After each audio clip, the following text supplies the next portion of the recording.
Só para a gente poder se atualizar isso, né? Seca severa no Amazonas já afeta mais de 500 mil de pessoas a ponto de defesa civil. Então muita gente viu, né, a seca pela foto, que acho que foi do Twitter, do Instagram, não lembro onde é que foi, uma TV, do Rio Negro seco, né, mano? Do Rio Negro sem água, né? Então existem períodos de seca no Amazonas, mas essa é a maior seca em 100 anos, né? Ouvi hoje de manhã no noticiário. Já, a seca severa que atinge o Amazonas já afeta 557 mil pessoas em todo o estado, conforme o boletim de estiagem. A capital, Manaus, inclusive, já viu a pior seca em mais de 120 anos de história. Segundo a Defesa Civil do Estado, até as 14, havia 50 municípios em situação de emergência, 10 cidades em alerta e 2 em normalidade. Cerca de 138 mil famílias são afetadas. Ó, só para eu acho que a gente ter uma dimensão desse cálculo aqui, ó. Qual que é a população do estado do Amazonas? Porque ele falou que 500... Mano, tem quase 4 milhões de pessoas, pô, 500 mil de pessoas afetadas. Atenção para matemática. É uns 12, quase 10%. Um pouco mais de 10%. 12,5%. 12,5%, pô, das pessoas no Amazonas estão sendo afetadas. 12,5% da população. Segundo a Defesa Civil, o Rio Negro superou a cota histórica de estiagem em 2010, ao atingir a marca de 13,59 metros, 4 centímetros abaixo da vazante de 2010, que até então era a maior da história do estado. Mano, olha isso, velho. Os barquinhos, tudo estacionado. De acordo com a medição feita pelo Porto de Manaus, o Rio Negro baixou 32 centímetros entre sábado e hoje. As medidas do final de semana foram menos 13 centímetros no sábado, menos 9 centímetros no domingo, menos 10 centímetros nessa segunda-feira. Caralho, mano. Que doideira. Enquanto em Manaus o Rio Negro seca, em Tabatinga o Rio Solimões inicia o fenômeno do repiquete, que é a subida e a descida das águas ocorrendo ao mesmo tempo. Na segunda, o rio estava em menos 71 centímetros. Na quarta, menos 61. Ele voltou a descer. Estava medindo menos 67. Os dados são do Proa Manaus. O negócio está diminuindo. A situação é a mesma em Iquitos, no Peru, onde o rio Amazonas media 76,58 metros na quinta-feira. E as águas subiram de acordo com a gerência de encaminhamento e acompanhamento, que vem negro, a tendência de que os volumes do rio continuem baixando até o final desse mês. Caralho, velho. Medidas adotadas. Mas eu queria entender por que isso, né? Nunca tem nada a ver com o processo de desenvolvimento das forças econômicas, né? É sempre outra coisa. É sempre o El Ninho, é sempre a distribuição de calor. Claro, né? Não, toda vez que vocês verem qualquer matéria, né, que vai virar e falar que as geleiras estão derretendo pra caralho, né, por causa do El Ninho, já suspeita, nem sei se isso é possível, mas já suspeita porque, ó, todo o processo de justificativa de um fenômeno como esse, feito através de uma análise das causas meramente naturais, ignora a interferência humana nesse processo. Ignora, porque sabe que a interferência humana é uma interferência marcadamente influenciada pelo tipo de produção econômica que existe nesse lugar, tá bom? Não, vamos falar que são os 10 minutos de banho, né? Vão ser os 10 minutos de banho que você toma depois da sua aula de natação, né? Então aqui, ó, começa aqui. Setembro, vou aumentar a telinha aqui porque eu não tô enxergando, eu tô ficando velho. Setembro, marcado por um inebriante cheiro de queimada e neblina ao longo do dia, foi o segundo mês com mais focos de calor na Amazônia Legal nos últimos 25 anos. Na última segunda-feira, os termômetros da capital amazonense chegaram a 39 graus, 39,2, superando um recorde de 3 décadas. 8 estados amazônicos enfrentam agora a mais severa seca dos últimos 40 anos. No Rio Amazonas, o nível da água está descendo cerca de 13 a 14 centímetros diários. É isso aqui de água que desce, tá, gente? 13 a 14 centímetros é mais ou menos isso aqui. Considerados abaixo da normalidade, conforme o boletim do Serviço Geológico do Brasil. Rios e igarapés desaparecem por toda parte, transformando por completo a paisagem. Pô, e é aquele negócio, a transformação dessas paisagens faz com que haja uma alteração também do comportamento da fauna, da flora. Mano, um desequilíbrio completo, velho. É isso, um desequilíbrio completo. A natureza é uma coisinha, mano. Se você faz um puff, né? Dá um totozinho nela, pô, é foda, o bagulho desequilibra demais. Pode ser por causa da irrigação. Pelo menos aqui em Tocantins, grande parte das secas dos rios é agricultores desviando cursos de rios para a lavoura. Não, acho que não. Eu boto fé que isso aconteça, né? Nossa, que surpresa, né? Os grandes latifundiários se utilizando de maneira escusa dos recursos naturais para poder abastecer o seu processo produtivo de plantação. Uau! Surprise, motherfucker. Que continua. O que está acontecendo com a Amazônia? Por que o clima na maior floresta tropical do mundo dá sinais de esgotamento? Se hoje os supercomputadores podem prever com precisão as variações climáticas, por que os alertas dos pesquisadores não foram ouvidos? Que é aquela mesma fita do Eduardo Leite, né? Teve uma entrevista que ele deu, acho que pra Globo, não sei pra quem que foi, e aí o cara deu um chega pra lá nele, né? Falou, pô, os institutos de meteorologia estão falando aí do ciclone, estão falando aí não sei o quê, por que você não fez nada? Aí ele, não tem como um fenômeno como o El Niño, não sei o quê, você está dizendo que um fenômeno natural, como eu não previ o El Niño. Falei, dá licença, né? Dá licença. Inclusive, né, o governo do Eduardo Leite, que vai ser beneficiado com uma política fiscal e uma política subsidiada do BNDES para poder construir o presídio privado de Erechim, tá? A vencedora do leilão, que aconteceu no dia 6 de outubro aqui em São Paulo, é uma empresa que tem um monte de problema de denúncia, com más condições de habitação e más condições de manutenção das redes e das unidades que eles gerenciam, tá? Beleza? Tá? Só isso, né? Então, olha aí, né? Bacana. A aliança para o progresso, né? A aliança para a união, né? A união da classe dominante. Para responder a essas e outras questões, a Amazônia Real procurou cientistas prestigiados da região para explicar como a ciência explica essa seca histórica. Em comum, eles alertam, vai piorar. A tendência é que vai se agravar tanto no decorrer do atual evento, como na frequência e intensidade de eventos desse tipo no futuro, explica Philip Martin Fernside, uma das maiores referências científicas da Amazônia. Prêmio Nobel da Paz com a equipe do IPCC? Cadê aqui? IPCC em 2007 e colunista da Amazônia Real. É uma seca anômala e de fato só está começando, então ela pode ficar ainda pior. Atesta Anne Alencar, diretora de ciência do IPAM e coordenadora do Maiplomas Fogo. Não, eles já têm que soltar esse currículo, né? Porque é capaz do Pedrinho Gamer, né? Do Pedrinho Gamer 2717 chegar lá, né? Com a sua cadeira gamer e falar: eu discordo do doutor. Ele não pode provar, né? Eu discordo dele. Então já tem que vir com a carteirada, né? O estado amazonense encontra-se em situação de emergência ambiental em 55 dos 62 municípios desde 30 de setembro, segundo a Defesa Civil. O governo do Amazonas instituiu a Operação Estiagem em 2023 com um decreto válido por 180 dias e abrangendo os municípios em estado de emergência. No Acre, o governo estadual decretou situação de emergência nesta sexta-feira por causa da diminuição abrupta dos rios Acre, Purus, Juruá, Tarauacá, Envira, Iaco e Moa. O Ministério da Pesca e Aquicultura, cultura do aqui e agora, por meio do superintendente federal Paulo Ximenes, oficiou o governo de Gladson Camelli para que ele decrete a situação de calamidade hídrica imediatamente. O famoso vai. De acordo com o Centro Nacional de Monitoramento e Alerta de Desastres Naturais, CEMADEM, o aumento da temperatura e a redução da umidade dos solos amazônicos já afetam áreas destinadas para a agricultura e a pecuária em 79 municípios, sendo 55 no Pará e 13 em Roraima. As costas. Pô, também é foda, Gustavo. Como geocientista, colocar tudo nas custas do humano, o capitalismo tem muita influência, porém o sistema geológico tem seus próprios eventos, que são muito mais fortes e nossas interferências, tem seus ciclos de longa e pequena frequência. Falar isso não é passar pano. Não, exatamente, por isso que eu falei, por isso que a matéria diz que não é só isso, né? A questão é que tanto os noticiários, né, os grandes veículos de comunicação, discurso hegemônico dominante, de tentar naturalizar esse processo como um fenômeno climático, um fenômeno natural, né? E por mais que eu concorde, né? Eu concordo que esse tipo de ciclo acontece, né? A gente tem esse período de esfriamento, de aquecimento, blá, blá, blá, blá, blá. Mas não tem como dizer que até esses ciclos estão sendo de alguma maneira afetados pela dinâmica econômica que a gente está realizando. Não tem como dizer isso. Isso é ser negacionista. Isso é negar a verdade, tá ligado? Isso é negar as condições de como esse processo está acontecendo.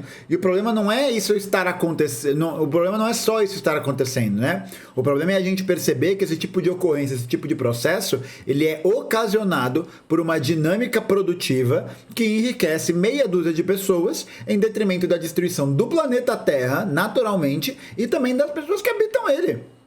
Ao mesmo tempo, né? Por isso que não tem como a gente fazer uma crítica à crise climática sem a gente necessariamente tentar levantar quais são os aspectos dessas relações produtivas que estão afetando a maneira como esses ciclos vêm se comportando dentro do planeta.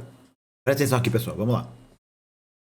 Philip Fernside volta ao passado para ajudar a dimensionar a gravidade da seca deste ano, mais exatamente aos anos de 2015 e 2016, quando o mesmo fenômeno El Niño produziram cenas de destruição semelhantes às atuais, com animais morrendo dentro dos quentes rios pobres em oxigênio. Mas o cientista alerta que dessa vez as temperaturas estão mais altas conforme mostram os dados do Instituto Nacional de Meteorologia. Uma mancha na parte leste do Oceano Pacífico Equatorial já está bem quente, ainda mais do que foi durante o El Niño Godzilla de 2015 e 2016. Essa mancha está se alargando, chegando à região central do Pacífico, que é a região que provoca El Niños dos tipos que aconteceram em 82 e 83, explica Fernside. Esses aquecimentos no Pacífico afetam principalmente a parte norte da Amazônia, mas ao mesmo tempo temos uma mancha de água quente no Atlântico Tropical Norte, o que implica em seca na parte sul da Amazônia, como aconteceu em 2005 e 2010. Tempestades e inundações, secas e queimadas, e o impacto sobre dezenas de milhões de pessoas no mundo todo. De tempos em tempos, os jornais noticiam as consequências de um fenômeno global cuja origem a ciência ainda não explicou completamente: o El Niño. Para entender o que acontece durante o El Niño, a gente tem que primeiro examinar a interação entre o oceano e a atmosfera, no Pacífico Equatorial. Em condições normais, os ventos alísios no Oceano Pacífico carregam a água que foi aquecida pelo Sol em direção ao oeste. Lá, a água é literalmente empilhada. O nível do mar é até 20 centímetros mais alto na Oceania do que na América do Sul. O calor é transferido, então, da água para o ar, mais leve e úmido. Vai vir mais água quente, aí esse aumento do volume de água quente faz com que aumente o nível do mar. Esse ar aquecido sobe e condensa, ocasionando chuvas na região. Enquanto isso, ao longo da costa da América, as águas mais frias do fundo são puxadas para a superfície, num fenômeno chamado de ressurgência. O El Niño acontece quando esse equilíbrio é alterado. Ele pode enfraquecer ou até mesmo reverter essa dinâmica. Ou seja, a água mais quente que era transportada para o oeste se desloca em direção à América do Sul, e as chuvas da região também se aproximam do continente. A quantidade de energia desviada nesse evento é enorme, na ordem de 1 sextilhão de joules. Pô, tranquilo, pô. Tranquilo. É mais ou menos a força do chute de trivela do Tsubasa. Isso equivale a 10 mil usinas de Itaipu. Tranquilo, pô. Pouca energia. Pouca coisa, pô. Pouca coisa. Cara, isso daí dá mais ou menos quanto? Uns 3 cigarros? 4 cigarros? Ou 10 vezes a produção de energia de todos os países do mundo por ano. Tranquilo, pô. Suave. É, de boa, pô. De boa. Dá... eu acho que isso totaliza umas 2 Jinkidambas e meias, né? Um dos impactos é o enfraquecimento da ressurgência na costa do Peru. Esse fenômeno normalmente traz águas frias e ricas em nutrientes do oceano profundo para a superfície. Isso afeta a fauna da região e, em consequência, a pesca. Foram os pescadores sul-americanos, inclusive, que batizaram o fenômeno. A alta das temperaturas do oceano e a escassez de peixe se dá no verão no hemisfério sul, época do Natal, pois é ele, El Niño. Foda, hein? Foda. Conhecimento é uma coisa maravilhosa, né? Não tem como, é impossível. No Brasil, o El Niño costuma produzir um aumento das temperaturas médias em todas as regiões, principalmente no Sudeste e Centro-Oeste. As chuvas tendem a se intensificar na região Sul e a diminuir no Norte e Nordeste, aumentando as secas e queimadas. Mas o fenômeno oposto ao El Niño também pode ocorrer. É a chamada Laninha. Isso acontece... Porra, muito foda, né? Porra, é muito foda. Conhecimento é maravilhoso. Acontece quando os ventos alísios se fortalecem, intensificando o transporte de água em direção à Oceania. Por sua vez, a ressurgência aumenta na costa americana. Com Esses modos de funcionamento se alternam de uma maneira quase periódica, entre cada 2 a 8 anos. O clima é um sistema caótico, muito complexo, e o mecanismo que controla as alterações entre ninho e ninha ainda não foi completamente entendido. Ainda não conseguimos... Chica, que isso? Saoko, papi, saoko. Já penso em Laninha, né? Rosalia. Saoko, papi, saoko. Prever quando eles vão acontecer. O fato é que eles estão aí há alguns milhares, possivelmente milhões de anos, sem interferência do homem. Mas estudos recentes indicam que as mudanças climáticas que estamos vivendo podem aumentar sua frequência. Vamos olhar este gráfico. A partir da temperatura média da superfície dos oceanos, é possível medir a intensidade e ocorrência dos eventos. Se a região estiver mais quente do que a média, a água aquecida não está sendo transportada para o oeste. É o El Niño que está em vigência. Se ela está mais fria, é a Laninha. Olha o aumento. Neste outro gráfico, fica evidente a influência dos ninhos e ninhas na temperatura global. Podemos ver que o ano mais quente de cada década geralmente é um ano de El Niño, e o mais frio, um ano de Laninha. Destacam-se os eventos de 82 e 97. Milhares de pessoas morreram e bilhões de dólares em prejuízo foram causados. Caralho. No final de 2014, começou o que seria o mais forte El Niño já registrado, que se estendeu até o começo de 2016. Ano este que, aliás, bateu o recorde mais quente já registrado na história. Gostou da nossa explicação? Então dê um like e inscreva-se em nosso canal. Lá você... Muito bom, muito bom, muito bom. Apesar do nível do rio Amazonas e do Rio Negro estarem extremamente baixos, mais do que esperado para essa época, não há uma previsão para a água começar a subir, que geralmente começa nos últimos meses do ano. A previsão é para o início das chuvas atrasar e haver uma época chuvosa mais seca do que a normal. Isso pode resultar não só em um vazante extremo esse ano, mas também em níveis baixos em 2024. O CEMADEM, Unidade de Pesquisa do Ministério da Ciência, Tecnologia e da Inovação, prevê que a seca na Amazônia deve durar pelo menos até dezembro, quando o fenômeno El Niño atingirá a máxima intensidade. Ou seja, vai piorar. Em 8 estados amazônicos, o déficit de chuvas entre julho e setembro, registrado no interior do Amazonas e norte do Pará, foi o mais severo desde os anos 80. Ele até chegou, no vídeo do Nexo, ele destacou os eventos de 82. Para o pesquisador vinculado ao INPA, o segundo mais citado em aquecimento global no mundo, as previsões são graves para o Brasil. O El Niño desse ano e a seca resultante são consistentes com as mudanças globais em curso devido ao aquecimento global antropogênico, ou seja, causado pelo homem. Também reportou os alertas de pesquisadores sobre a possibilidade do El Niño, pode que fica repetindo algumas coisas, O último boletim semanal da Administração Atmosférica e Oceânica dos Estados Unidos, relatado no Metsu Meteorologia, a anomalia de temperatura da superfície do mar já atingiu pela primeira vez a faixa do El Niño forte, com 1,5 graus. Para ser classificado como um fenômeno forte, a temperatura deverá continuar alta pelas próximas semanas, o que o Metsu estima que vai ocorrer. 82 também foi a enchente histórica na minha cidade aqui no sul. Olha como o bagulho está integrado, Olha como o negócio está integrado. Impressionante. O Metsu, junto aos dados do NOAA, não descartam um super El Niño com anomalias superiores a 2 graus por várias semanas seguidas provindas do Pacífico Central. A previsão é que a situação permaneça até outono de 2024, o que para o Brasil significa enfrentar o fenômeno até os primeiros meses do próximo ano. Um estudo publicado pelo Washington Post e pela organização não governamental Carbon Plan aponta que Manaus será a cidade mais quente do Brasil em 2050. Caralho, daqui a 27 anos a capital amazonense viverá 258 dos 365 dias do ano com temperaturas mínimas acima dos 30 graus. Manaus ficará atrás somente de Pekanbaru, na Indonésia, que enfrentará 344 dias de calor extremo. As consequências de mudanças climáticas previstas nas próximas décadas, se não for controlado o aquecimento global, são gravíssimas para o Amazonas, implicam na perda da floresta amazônica e também em picos de temperatura que coloquem em risco a própria vida humana. Que loucura. Não é pra lamentar não, caralho. Não é pra ficar triste, cabisbaixo. Nada disso. Pode parar. Isso demonstra, mais uma vez, que não é a nossa única perspectiva, É a nossa única alternativa. É a construção do socialismo. A alteração radical do modo de produção, Eu acho que é isso. Acho não, é isso. A ebulição global, um termo usado pela ONU para elucidar a gravidade do momento em que o mundo vive, é uma realidade vivida no Amazonas, no topo entre os 8 estados da Amazônia Legal mais afetados pela seca severa. Há semanas, vídeos, fotos e publicações registram mortandade de peixes pela mudança brusca de temperatura gerada pela crise climática no estado.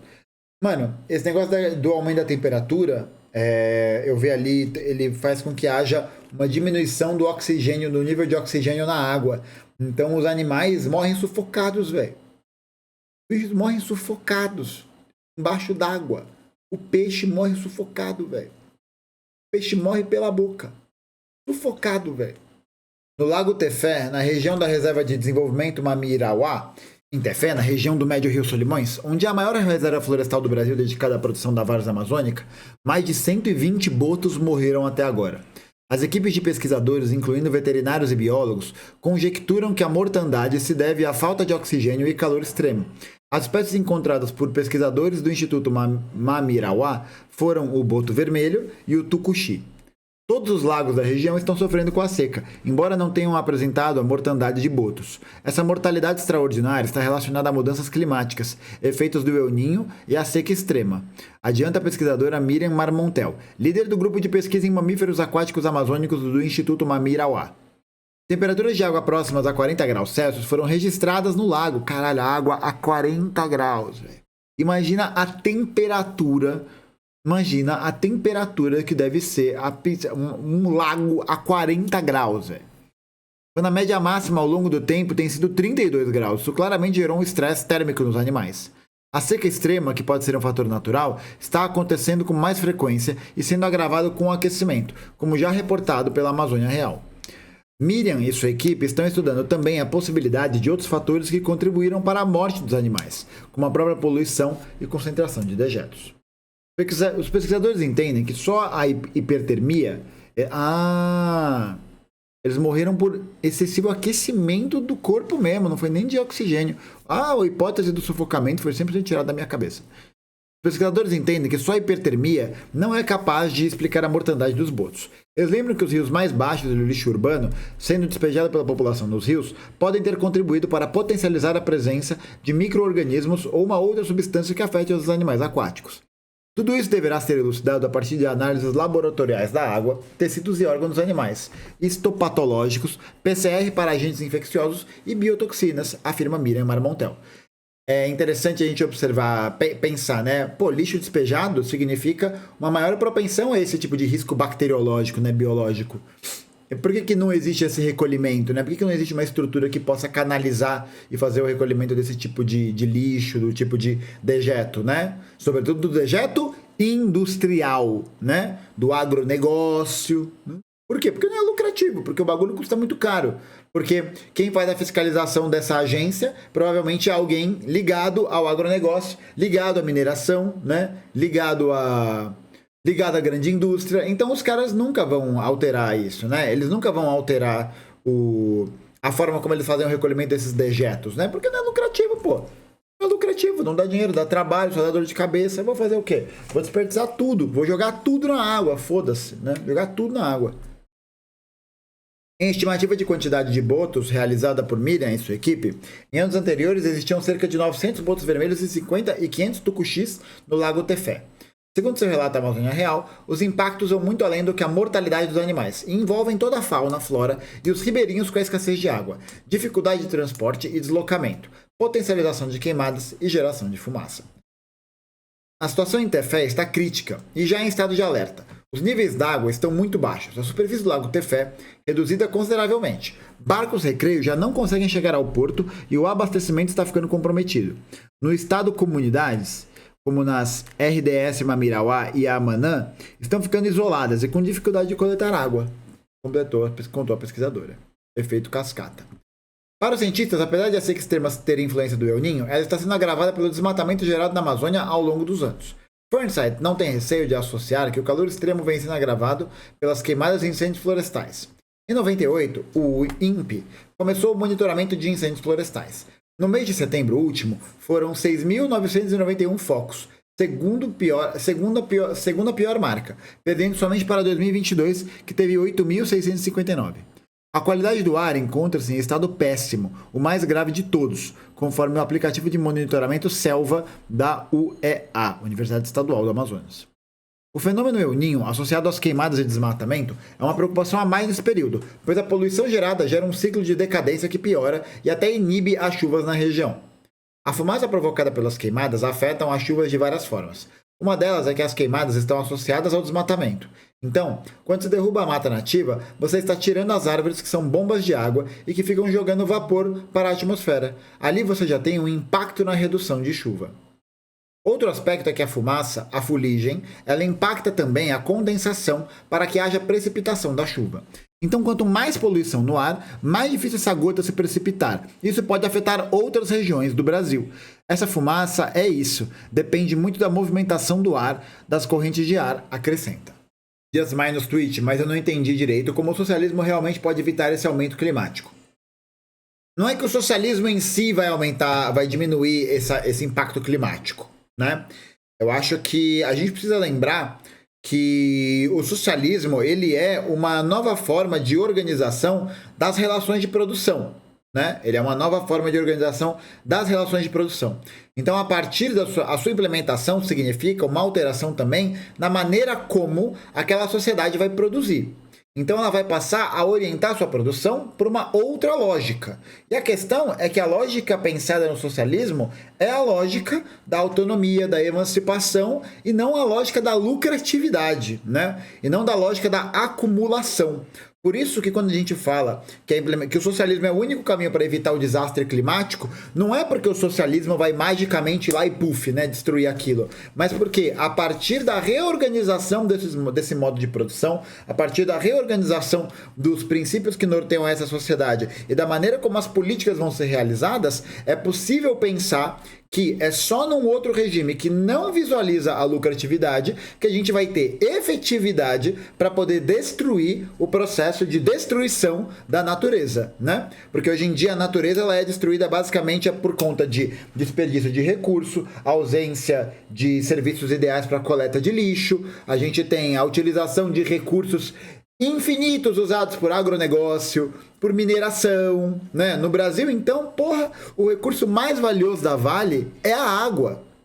É a água. A água é o bagulho que a Vale mais precisa para poder fazer extração mineral, né? Mas para essa extração mineral, não para poder, por exemplo, fazer uma indústria siderúrgica de aço, né? Para você poder, por exemplo, fazer uma indústria de qualquer coisa assim, né? Mas é para poder extrair e vender minério de ferro para a China, para poder comprar o ferro, o aço, etc e tal, feito aqui no Brasil, né? Comprar de volta praticamente. Então é uma manutenção da lógica mundializante das dinâmicas do capitalismo, né? Porque é isso, por isso que a gente precisa entender que esse processo ele é um processo de caráter global, né? É um processo que se expressa de maneira mundial.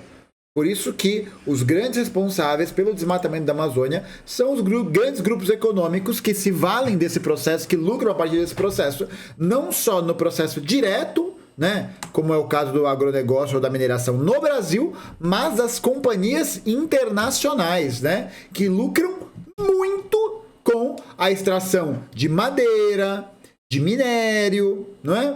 Então isso faz parte dessa lógica de acumulação. Por quê? Porque por que para a Vale é mais valioso você extrair o minério de ferro in natura, vendê-lo para a China do que você fazer uma indústria siderúrgica que vise a emancipação, a autonomia produtiva, blá blá blá blá?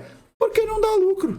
Porque não é lucrativo, porque os acionistas acham que é melhor, né, a empresa quanto mais ela se valoriza e apresenta esse faturamento, essa extração, esses negócios e tudo mais, e ela vai tratorando todas as coisas, mais lucrativo é. Acabou. Então foda-se. Foda-se, velho. Foda-se. É isso.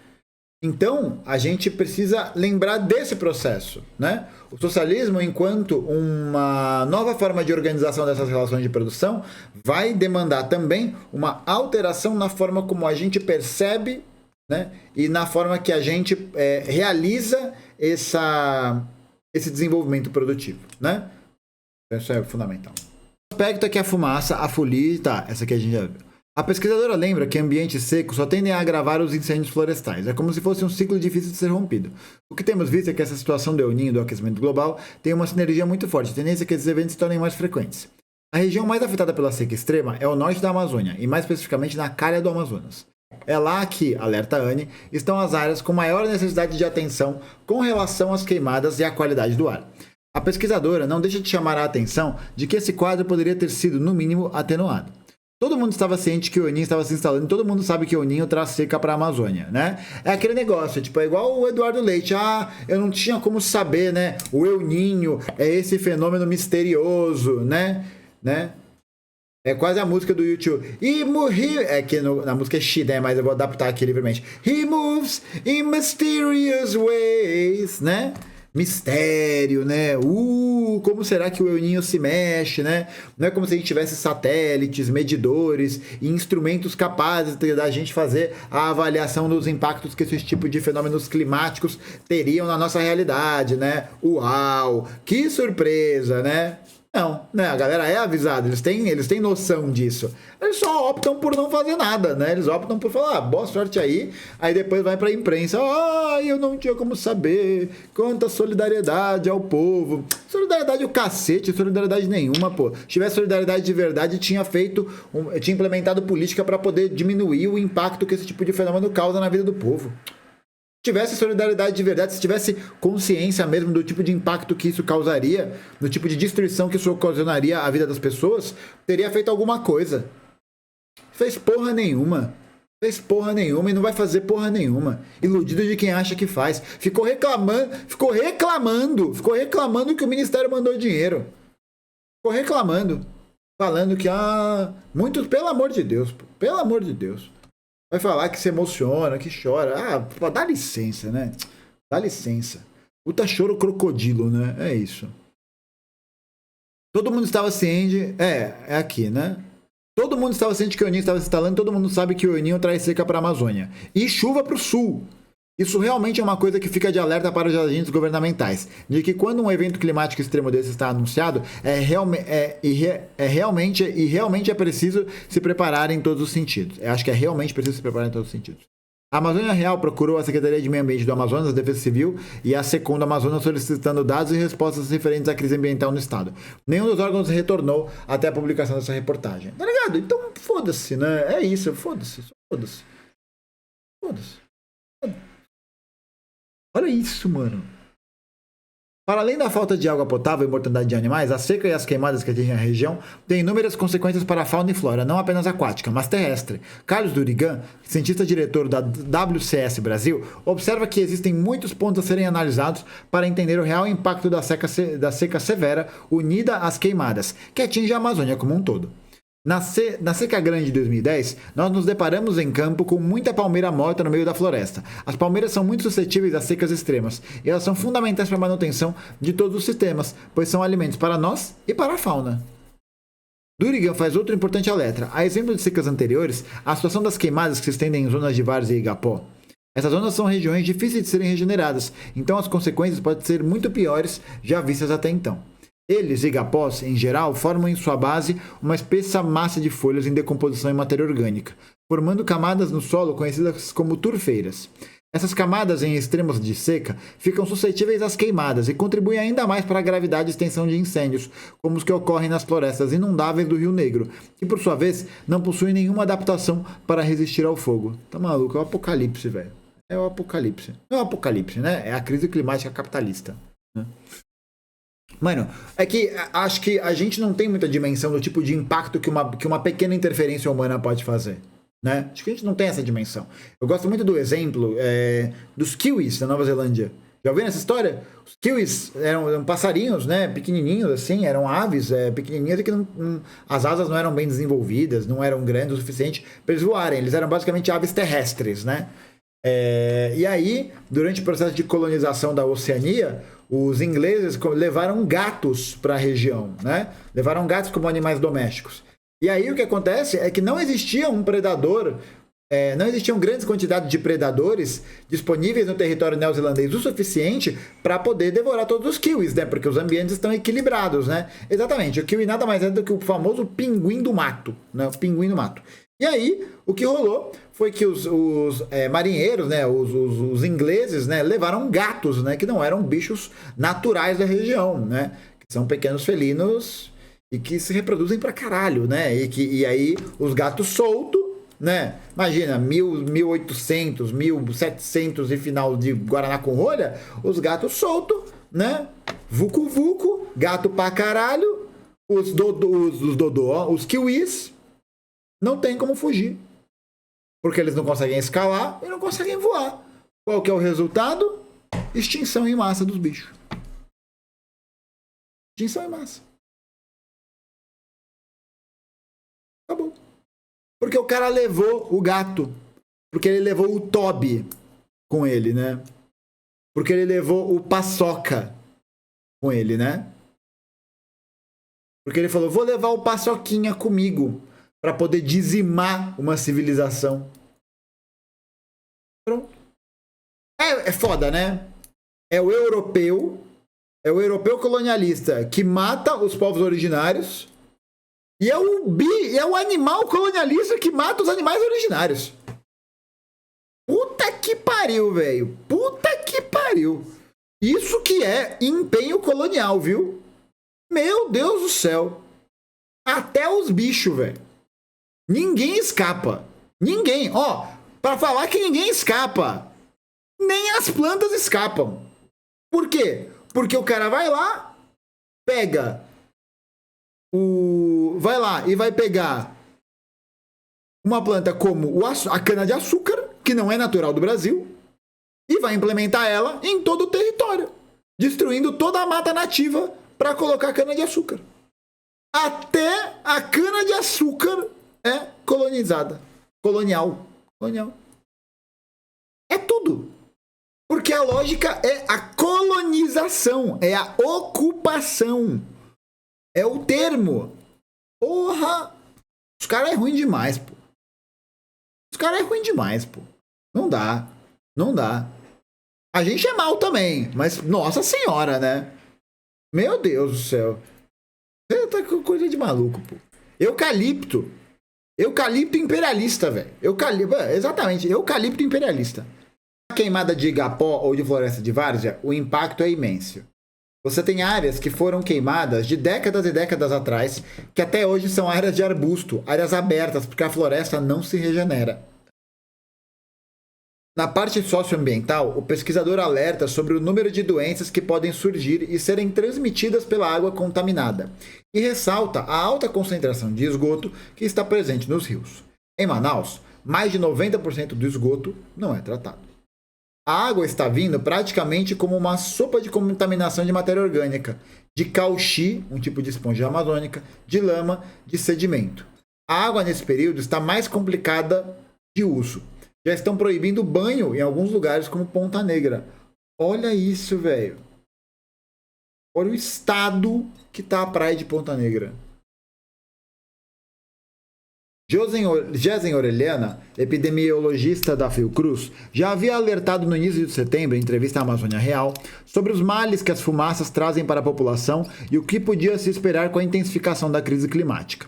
Entre as doenças, o epidemiologista destaca, em nova entrevista à agência, o surgimento de pessoas com doença pulmonar obstrutiva crônica, asma, bronquite, enfisema pulmonar, idosos e crianças com desidratação e irritação em olhos e garganta.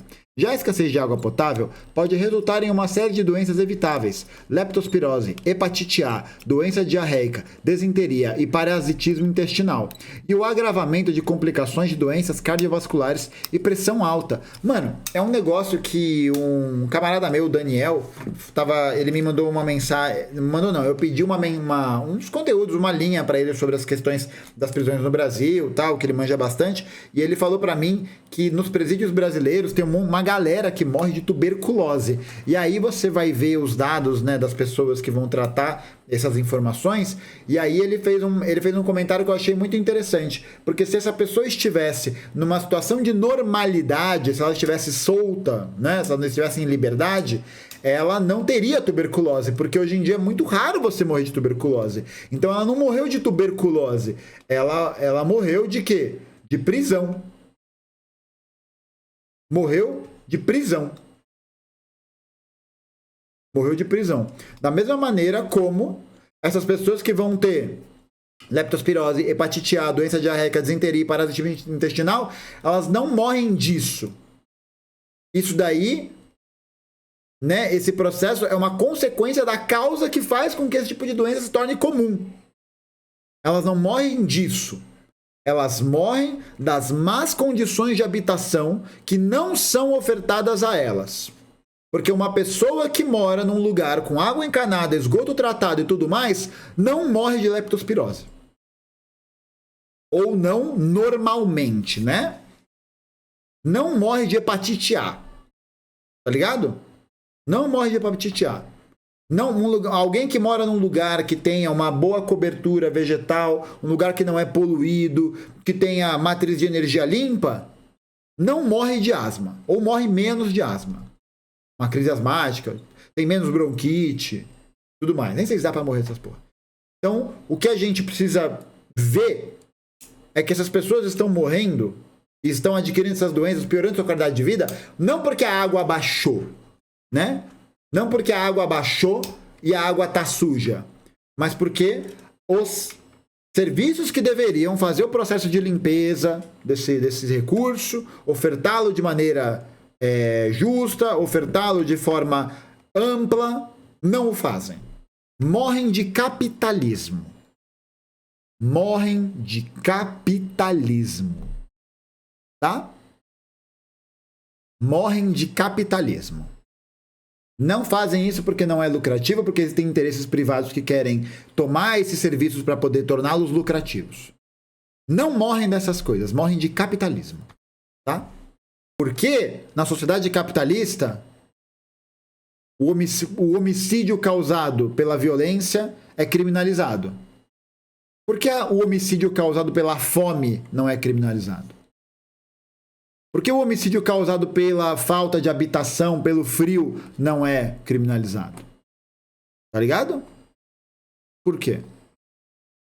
Porque quando alguém tem a sua morte decretada por uma condição material que ela não tem escolha, em que ela é retirada da agência, da possibilidade de interferência naquele evento, como é a fome, como é o frio, tá ligado? Como são essas doenças. Porque isso não é moralmente terrível. Da mesma forma como alguém que é assassinado é. Por que não é? Porque essas coisas são causadas por um sistema econômico e político. Sistema político que faz com que esse tipo de lógica se reproduza. Serão justamente os que pouco ou quase nada contribuíram para essa crise climática, os mais penalizados. É desumano, cruel e injusto ver essas pessoas adoecendo e morrendo por doenças plenamente evitáveis. E tem o quê, né? Tem o quê? Tem o quê, ó? Tem o quê? É o lobby, né? Sempre ele. Na visita do vice-presidente da República, Geraldo Alckmin, o governador Wilson Lima insistiu durante a coletiva que a BR-319 fosse concluída para o escoamento de insumos. Mano, isso não faz nem sentido, velho. Você tem o lugar, um dos lugares com um dos maiores volumes de água do planeta Terra, e você quer construir um caralho de uma rodovia. Os caras não usam 1% do cérebro. Não. Eles usam... Pode parar. Eles usam 100% do cérebro. Eles não constroem, eles não viabilizam uma hidrovia, por exemplo, não porque eles são burros. É o contrário, porque eles são muito espertos. Eles são muito espertos porque, ao não viabilizar esse tipo de projeto, eles garantem o cumprimento de interesses privados de empresas, sobretudo, que querem ganhar dinheiro com o processo de construção, de licitação, de contrato, de matéria-prima, de tudo isso. Não é burro não, pô. Não é 1% do cérebro, não. É 100% do cérebro. 100%. É que são canalhas, né? É que eles são canalhas. Né? São canalhas. A justificativa usada foi a importância social diante de crises como a que o Amazonas está enfrentando com a seca. Tipo, a seca é causada por um fenômeno climático, por um fenômeno que tem também associação com a interferência humana. Aí, para você amenizar os efeitos da crise climática, você vai lá e vai promover a construção de um bagulho que vai aumentar os efeitos da crise climática. Que é a construção de uma estrada, que é a derrubada de floresta. Caralho! Entendeu? Porra. Vai falar que isso é burro? Isso é inteligente demais, pô. Isso é inteligente. E falar um negócio desse é pura ideologia. Não poderia deixar de falar algo que nos faz muita falta, que é a BR-319. Precisamos encontrar um caminho para o destravamento das obras. Aqui eu não falo do ponto de vista econômico, mas do ponto de vista social. como se fossem coisas separadas, né? É o básico para o cidadão, o direito de ir e vir. O estado do... Mas só faz por carro, né? Quem não tem carro não tem o direito de ir e vir. O estado do Amazonas se coloca à disposição para encontrar um caminho nas condições ambientais, diz o governador. Geraldo Alckmin, como resposta, falou que o governo criou um GT para estudo sobre a rodovia e inclusão no programa de aceleração do crescimento. Então, ó, já fica atento aí, porque esse programa de aceleração do crescimento, no valor de 1,7 trilhões de reais, tem uma verba considerável destinada a construções para a iniciativa privada ou com participação majoritária da iniciativa privada. Tá? Então, se prepare que é o famoso vem aí, né? O famoso, ó, vem aí. Philip Fernside, que possui um vasto conhecimento sobre a obra, alerta sobre o discurso de desenvolvimento que tem sido posto sobre a BR-319, uma rodovia prestes a rasgar o meio da Amazônia. Portanto, o Estado tem que fazer de tudo para evitar que isso aconteça. Impactos da crise climática. Infelizmente, o governo está indo na direção oposta. E o fato mais evidente é a sua promoção da rodovia 319, uma obra que, apesar do discurso, implica em vastas áreas de desmatamento e emissão de gases do efeito estufa. É isso, entendeu? Então os caras vão, para poder solucionar um problema causado pela crise climática, promover outra, aumentar os efeitos dela, né? Pô, muita força para os camaradas do Norte, muita força para as pessoas do Norte que estão precisando da nossa solidariedade nesse momento. Muita força mesmo.